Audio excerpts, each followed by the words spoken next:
एक शहर के दो कोने, दो कैट्स, अच्चू और रानी, जो एक ही दुनिया में रहते थे पर उनकी सोच बिल्कुल अलग थी। सुबह का वक्त था। अच्चू एक कार्डबोर्ड बॉक्स पर सो रहा था। 5 मिनट और, सपने में फिश आ रही है। तभी रानी वहां आती है, धीरे से स्ट्रेच करती है और सराउंडिंग्स को ऑब्जर्व करती है। ये लोग इतना लेट क्यों उठते हैं? डिसिप्लिन नाम की भी कोई चीज होती है। वो अच्चू को देखती है और मर्मर करती है, lazy king of the street. थोड़ी देर बाद अच्चू अचानक उठता है और रानी को सामने देखकर घबरा जाता है। ओह, पब्लिक प्रेजेंस डिटेक्टेड। फिर तुरंत अपने आप को कूल दिखाने की कोशिश करता है। हाय, मैं अच्चू, स्ट्रीट का मोस्ट एक्टिव कैट। रानी आईब्रो रेस करके कहती है, एक्टिव? अभी अभी तुमने 10 घंटे का नैप कंप्लीट किया है। अच्चू क्विक रिप्लाई देता है, वो रिकवरी सेशन था, प्रोडक्टिविटी के लिए। रानी बिना कुछ कहे आगे बढ़ जाती है, लेकिन उसके चेहरे पर हल्की सी मुस्कान आ जाती है। दिन बीतने लगते हैं। अच्चू चुपके चुपके रानी को फॉलो करता है, जैसे वो सब कोइंसिडेंस हो। एक दिन अच्चू गिर जाता है और रानी उसे हेल्प करती है। अच्चू एम्बैरेस्ड होके कहता है, थैंक्स, तुम भी काइंड हो। रानी कामली जवाब देती है, काइंडनेस शो नहीं करते, वो नेचुरली होती है। धीरे धीरे दोनों बात करने लगते हैं, एक फ्रेंडशिप डेवलप होती है। अच्चू कहता है, तुम इतनी सीरियस क्यों रहती हो? लाइफ को थोड़ा चिल भी करना चाहिए। रानी पूछती है, और तुम इतने केयरलेस क्यों हो? अच्चू स्माइल करता है, बैलेंस मेंटेन कर रहा हूं। तुम सीरियस हो, मैं फनी हूं, परफेक्ट कॉम्बो। रानी पहली बार हल्का सा मुस्कुराती है। शाम के वक्त दोनों एक वॉल पर बैठते हैं।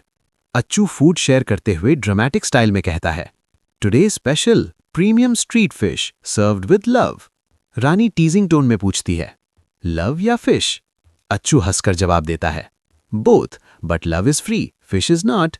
हंसी मजाक के बीच उनका बॉन्ड गहरा होता जाता है। एक दिन रानी अच्चू से पूछती है, अच्चू, तुम कभी फ्यूचर के बारे में सोचते हो? अच्चू सॉफ्टली कहता है, फ्यूचर? मैं तो प्रेजेंट में ही कंफ्यूज्ड हूं, पर जब तुम साथ होती हो सब इजी लगता है।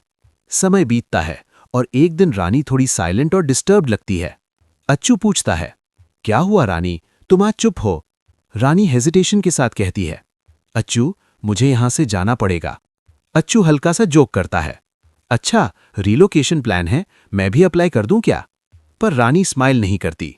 अच्चू सीरियस हो जाता है, तुम जा रही हो और मुझे पता भी नहीं था। रानी इमोशनली कहती है, मैं नहीं चाहती थी तुम हर्ट हो। अच्चू धीरे से कहता है, तो क्या तुम्हें लगता है तुम्हारे बिना मैं नॉर्मल रह पाऊंगा? रानी आंखों में आंसू के साथ बोलती है, कभी कभी लाइफ में चॉइसेस इमोशन से बड़े हो जाते हैं। अच्चू जवाब देता है, पर फीलिंग्स इग्नोर नहीं होती रानी। उस रात बारिश शुरू हो जाती है। दोनों चुप खड़े रहते हैं, सिर्फ रेन की आवाज सुनाई देती है। नेक्स्ट मॉर्निंग रानी अपनी फैमिली के साथ जाने के लिए रेडी होती है। अच्चू उसके पीछे दौड़ता है। रानी, एक लास्ट बात। रानी रुक जाती है। अच्चू इमोशनल होते हुए कहता है, मैं तुम्हें रोक नहीं सकता, पर इतना जरूर कह सकता हूं, तुम मेरी लाइफ का वो पार्ट हो जो मैं कभी फॉरगेट नहीं करूंगा। रानी भी इमोशनल हो जाती है। अच्चू, तुमने मुझे हंसना सिखाया और शायद थोड़ा जीना भी। दोनों एक दूसरे को देखते हैं। अच्चू सॉफ्ट स्माइल के साथ कहता है, गो रानी, बट प्रॉमिस, कभी कभी याद करना। रानी जेंटली जवाब देती है, मैं तुम्हें कभी भूल नहीं पाऊंगी। रानी धीरे धीरे दूर चली जाती है और अच्चू वहीं खड़ा उसे जाते हुए देखता रहता है। अच्चू वापस अपनी जगह पर आता है और सनसेट की तरफ देखते हुए सॉफ्टली कहता है, मे बी लव का मतलब सिर्फ साथ रहना नहीं होता, यादों में रहना भी होता है। और वो हल्का सा मुस्कुराता है, क्योंकि कुछ कहानियां कंप्लीट नहीं होती, पर वो हमेशा दिल में एक कंप्लीट फीलिंग छोड़ जाती हैं।